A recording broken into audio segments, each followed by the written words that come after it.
Episode की शुरुआत वहीं से होती है जहां पिछला एपिसोड खत्म हुआ था। गंते मुनियो को ढूंढ लेता है तो उसे यहाँ देखकर मुनियो बहुत इमोशनल होती है। गंते कहता है कि क्या तुम पागल हो, ऐसे चलकर कहाँ जा रही थी, अगर तुम्हें कुछ हो जाता तो। गंते की अपने लिए फिक्र देकर मुनियो तो बहुत खुश होती है। मुनियो का घर यहाँ से काफी दूर था, इसीलिए गंते उसे अपने घर ले आता है, उसे अपने कपड़े पहनने देता है, फिर साथ में खाना खाते हैं। पर मुनियो तो गंते से फ्लर्ट करने ही लग जाती है, इसीलिए गंते उसे जाने के लिए कहता है पर मुनियो मना कर देती है। कहती है तुमने ही तो मुझे यहाँ लाया, अपने कपड़े दिए, खाना खिलाया, इसीलिए आज मैं यही सोऊंगी। ये बोलकर वो जमीन पर लेट जाती है। गंते उसे उठाने की कोशिश करता है लेकिन उठा ही नहीं पाता। ऊपर से मुनियो सांते का नाम लेकर चिल्लाने लगती है, इसलिए गंते उसे चुप रहने के लिए कहता है। तभी वो जेसू के ऊपर आने की आवाज सुनता है। जल्दी से बाहर आकर वो जेसू से सांते को आज अपने साथ ही रखने के लिए कहता है और बहाना कर देता है कि घर में बहुत पानी आ गया है। मुनिया तो अंदर से दरवाजा बंद कर देती है जब तक गंते उसे यहाँ रहने देने के लिए नहीं मान जाता, इसीलिए गंते को मानना ही पड़ता है। पर मुनियो तो उसे सारी रात परेशान ही कर देती है। जरी हर रात घर पे थी नहीं, सुबह जरी गति से मिलने ऊपर आती है तो वो बाहर मुनियो को देखती है। इसने गत के कपड़े पहने हुए थे। जरी पूछती है तुम इस वक्त यहाँ कैसे। मिनिन कहती है मैं इस वक्त गत के कपड़े पहनकर यहाँ हूँ, मतलब समझ ही सकती हूँ, मैं रात को यही रुकी थी। इसके बाद तो दोनों में गति को लेकर बहसी ही छिड़ जाती है। इससे एक टाइम पे जुरी मुनियो को थप्पड़ मार देती है, फिर तो उनकी फाइट शुरू हो जाती है। अभी गांती आने मुनियो का नाम चिल्लाकर उसे छोड़ने के लिए कहता है। अब उसकी आवाज सुनकर जेसू, सांते और जूरी की मम भी ऊपर आ जाते हैं तो गांती मुनियो को बाहर ले आता है। मुनियो तो गंते पे गुस्सा करने लग जाती कि तुमने उसका साइड क्यों लिया, तुमने सिर्फ मेरा नाम लेकर मुझ पर गुस्सा किया जबकि उसने मुझे पहले मारा। पर गंते उसे टैक्सी के पैसे देकर जाने के लिए कहता है। इधर जूरी तो रोने ही लग गई थी। वो अपनी मॉम को बताती है कि गंते ने फिर से मुनियो की साइड ली, उसने अपने कपड़े पहनने को दिए, अपने रूम में भी सोने को दिया। ये सब बताकर वो तो बहुत दुखी थी, पर वो हिम्मत करके गांधे को अपने दिल की फीलिंगलेस इनडायरेक्टली मना ही कर देता है क्योंकि वो उसे सिर्फ अपनी अच्छी दोस्त मानता है। लेकिन इन दोनों को साथ में मनिंग देख लेती है, इससे तो उसे और गुस्सा आता है। अगले दिन मैनेजर ली मुनियो से मिलने आता है जहाँ उसे अपनी कंपनी की बुरी हालत के बारे में बताता है। मुन वापस तो नहीं चलेगी, इसलिए वो कम से कम एक नई स्टोरी पे काम करने के लिए कहता है। अगले दिन मिनिंग हॉस्पिटल आती है। गति की पेंटिंग देखकर वो उसे अपने साथ अपने हवेली ले आती है और उसे अपने नए बुक के लिए ड्राइंग करने का ऑफर देती है, जिसके बदले वो उसे बहुत पैसे भी पे करेगी, पर इसके लिए एक शर्त है कि उसे यहाँ रहकर का काम करना पड़ेगा। ये सुन सांते तो बहुत खुश हो जाता है। मिनिंग ने इसका एक कॉन्ट्रैक्ट भी बना लिया था। इसमें सांते थोड़ा सा चेंजेस करता है कि उसे बहुत पैसे नहीं चाहिए, बस एक कैरावन कार चाहिए। इसके लिए मुनियो मान जाती है। इधर गंते जब अपने भाई को ढूंढ रहा था तो एक नर्स बताती है कि मैंने उसे मिस मुनियो के साथ जाते हुए देखा था, इसीलिए गंते मुनियो को कॉल लगाता है। उससे पूछता है कि मेरा भाई कहाँ है। मुनियो बताती है कि वो मेरे साथ है मेरी हवेली में, अगर तुम्हें उसे मिलना है तो यहाँ आ जाओ। गंते कहता है ठीक है मैं आता हूँ। मुनियो पूछते है क्या तुम्हें यहाँ का एड्रेस पता है। गंते कहता है हाँ मुझे पता है, मैं वहाँ पहले भी एक बार जा चुका हूँ। मुनियो कहती है मतलब तुम मुझे जानते थे। गंते कहता है कि तुम्हें पहले पहली बार देखकर ही मैं पहचान गया था। तो गंते मुनियो की हवेली जाने के लिए निकलता है। तब तक हमें इनका एक फ्लैशबैक दिखाया जाता है। बचपन में गंते एक बार फूल लेकर मुनियो के हवेली के बाहर आ गया था, तब मुनियो उसे देखकर बहुत खुश हुई थी और उससे मिलने आ रही थी, लेकिन उसकी मॉम ने उसे रोक लिया क्योंकि उनको मुनियो का बाहर किसी से भी मिलना पसंद नहीं था। इसीलिए मुनियो बाहर आया एंड गंते से फूल लेकर उन्हें पैरों से कुचल दिया और उसे यहाँ से निकल जाने के लिए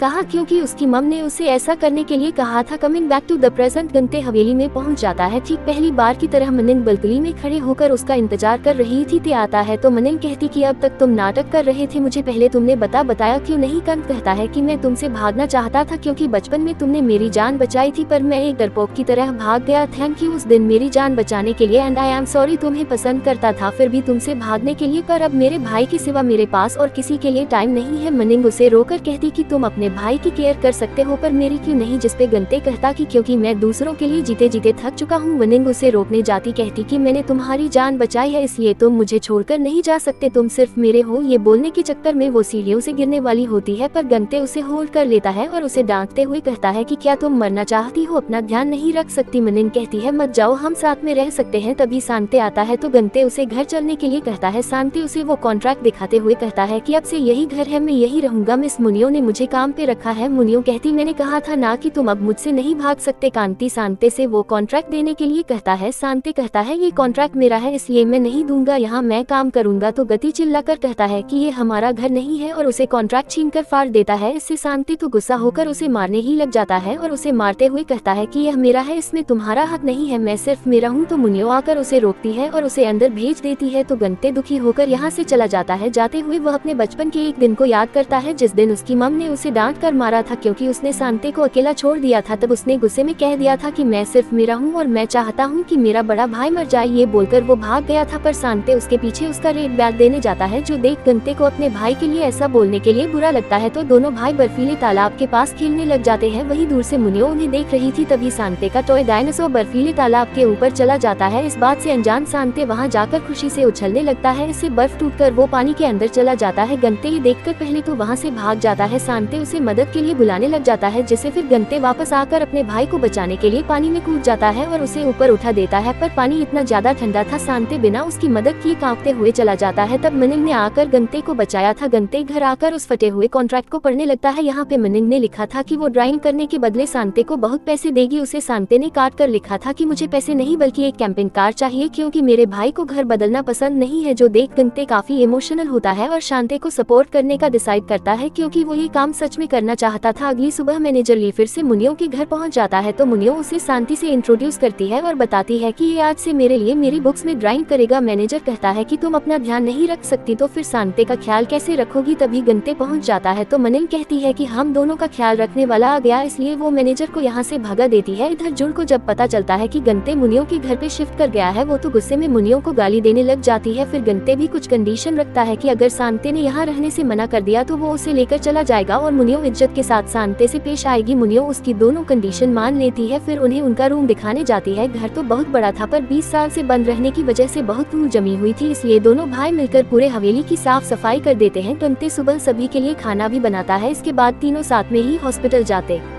है। शांति की तितलियों का डर भगाने के लिए डायरेक्टर उसकी पेंटिंग देकर कहते हैं, तुम्हारी पेंटिंग में कुछ तो मिसिंग लग रहा है, एक बटरफ्लाई बना दोगे तो और अच्छा लगेगा। पर शांति इसके लिए मना कर देता है। इधर मुनियो को एक पेशेंट अपनी बेटी कहकर बुलाने लगती है और उसे कहती है कि मैं तुम्हारी माँ हूँ, क्या तुम मुझे भूल गई। ये सुन मुनियो पहले तो थोड़ा डर जाती है, पर जब उसे पता चलता है कि उन्हें गलतफहमी हुई है तो वो उन्हें गुस्से में कहती कि तुम मेरी माँ नहीं हो सकती, क्योंकि वो मर चुकी है। जो सुने लेडी को याद आ जाता है कि उनकी बेटी एक्सीडेंट में मर चुकी है, जिससे वो वहीं पे बेहोश हो जाती है। अब इस इंसिडेंट की वजह से मुनियो को फिर से अपनी माँ का सपना आता है, जो उसे सपने में कहती है कि तुम्हें जिससे भी प्यार होगा मैं उसे भी मार डालूंगी। जो देख मुनियो तो डर के मारे रोने लग जाती है। उसकी आवाज सुनकर गंते भाग कर आता है, उसे गले लगाता है और उसे शांत करने की कोशिश करता है। और मुनियो जो बहुत डरी हुई थी उसे कहती है कि तुम चले जाओ वरना वो तुम्हें भी मार डालेगी। और गंते उसे गले लगाकर कहता है कि मैं कहीं नहीं जाऊंगा, डरो मत, मैं तुम्हारे साथ हूँ। अगली सुबह मुनियो अपने पास्ट को याद करती है, जिसे हमें पता चलता है कि मुनियो की मॉम हमेशा उसे कंट्रोल किया करती थी, तो मुनियो को कुछ भी उसके पसंद का बने नहीं देती थी। उसे छोटे बाल पसंद थे। मुनियो की मम उसके बाल काटने नहीं देती थी, क्योंकि बड़े बालों में वो उनकी तरह दिखती थी। वो कहती कि तुम मेरी एक आर्ट हो, जिसे तुम चाहो भी तो बिगाड़ नहीं सकती। ये सब याद करके मुनियो गुस्से में अपने बाल काटने जाती है, लेकिन उसकी हिम्मत ही नहीं होती। तभी मैनेजर ली यहाँ पे आ जाता है और उसकी कंडीशन देखकर समझ जाता है कि मुनियो की हालत बहुत बिगड़ रही है, इसलिए वो उसके कुछ सामान पैक करके उसे यहाँ से ले जाने लगता है। मनिंग नहीं जाना चाहती थी, पर मैनेजर उसे यहाँ ऐसे नहीं रहने दे सकता था, इसलिए जबरदस्ती उसे ले जाने लगता है। तभी गंते वहाँ पे आ जाता है और मैनेजर को पीछे हटाकर कहता है कि अगर मुनियो नहीं जाना चाहती तो तुम उसे यहाँ से नहीं ले जा सकते और मैं ऐसा होने भी नहीं दूंगा। जिस सुन मुनियो तो बहुत खुश हो जाती है और उसे कहती है कि इसे बाहर निकाल दो, तो गंते मैनेजर को बाहर निकाल देता है। मुनियो का मूड ठीक नहीं था, इसलिए गंते उसे बाहर घुमाने ले जाता है। गंते के साथ टाइम स्पेंड करके मनिंग बहुत खुश होती है। इसी बीच मुनियो उसे अचानक पूछती है कि क्या तुम कभी किसी लड़की के साथ सोए हो। सुन गंते तो शॉक्ड हो जाता है। दोनों शाम तक बहुत सी जगह घूमते हैं। तभी गंते को जरी का कॉल आता है, पर मनिंग उसका फोन छीन लेती है और खुद कॉल उठाती है। जरी पूछती है गंते कहाँ, वो आज हॉस्पिटल क्यों नहीं आया। मनिंग उसे कह देती कि आज गत मुझे घुमाने लाया था, इसी वजह से उसने छुट्टी ली थी। जोसन जूरी को तो बुरा लगता है। इधर मुनियो गत से पूछती कि क्या आज ये हमारी पहली डेट थी या तुम सिर्फ मुझसे फ्लर्ट कर रहे हो। गंते कहता है ऐसा कुछ नहीं है, इतने टाइम से मैं तुम्हें अवॉइड करने की कोशिश कर रहा था, पर अवॉइड नहीं करना चाहता, मैं बस तुम्हारे साथ रहना चाहता हूँ। ये सुन मुनियो खुश होती है। इधर मैनेजर ड्रिंक करने बैठ गया था और मुनियो को बुरा भला कह रहा था, वहीं उसी के पीछे जूरी भी ड्रिंक कर रही थी। मुनियो और गंते के बारे में सोचकर ही मैनेजर ली उसे देखता है तो उससे बात करने जाता है, और जैसे ही जूरी को पता चलता है कि ये मुनियो का मैनेजर है तो उसे खींचकर एक थप्पड़ लगा देती है। अगले दिन गंते डायरेक्टर से मुनियो की मॉम के बारे में पूछने आता है, क्योंकि मुनियो के बुरे सपने में उसकी मॉम ही आती है, जिससे वो इतना डरती है। ये बात उसे योंग ने बताया था। राइटर बताते हैं कि जहाँ तक मुझे पता है योंग की मॉम भी एक फेमस राइटर हुआ करती थी, जो मर्डर मिस्ट्री हॉरर टाइप के बुक्स लिखती थी। तो सीरीज के आखिरी बुक को लिखने के बाद ही वो अचानक गायब हो गई। किसी ने उसके बाद से उन्हें कभी नहीं देखा। 5 साल तक उन्हें ढूंढा ढूंढा गया पर नहीं मिली, इसलिए उन्हें मरा हुआ घोषित कर दिया गया। ज्यादातर लोग तो यही कहते हैं कि मुनियो के डैड ने ही उसकी मॉम को मारा है। इसके बाद बहुत से रूमर्स फैले, सच क्या है ये किसी को नहीं पता। गंते रात को थोड़ा लेट से घर आता है तो मुनिया से नाराज होती है क्योंकि वो उसके साथ खाना खाने के लिए वेट कर रही थी। इसके लिए गंते उसे सॉरी कहता